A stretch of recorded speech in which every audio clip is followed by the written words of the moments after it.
Мы не зря задумали формат триеннале еще несколько лет назад.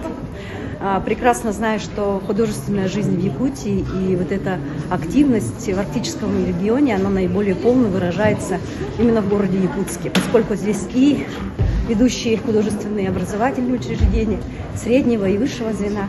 Поэтому, конечно, очень много молодых людей, очень много студентов, которым этот опыт всегда будет очень интересен.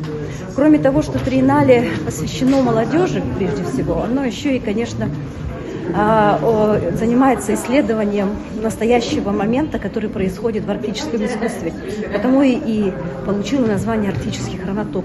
То есть мы не пытаемся заниматься только лишь художественной интерпретацией арктической повседневности, да, то мы стараемся представить ее такой, какой мы ее сами представляем. И если в хронотопе участвуют те, которые хотят видеть Арктику, хотят ее открыть для себя, как наши партнеры, например, да, то мы очень рады такому взаимодействию.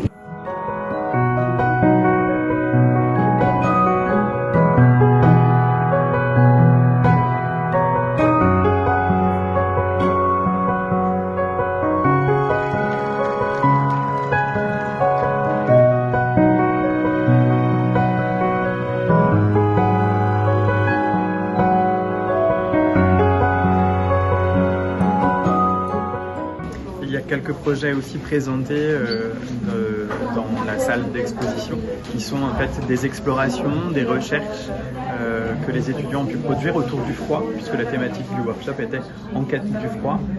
Nous vivons en Bretagne, dans une région très tempérée, donc notre notion du froid n'est sûrement pas la vôtre.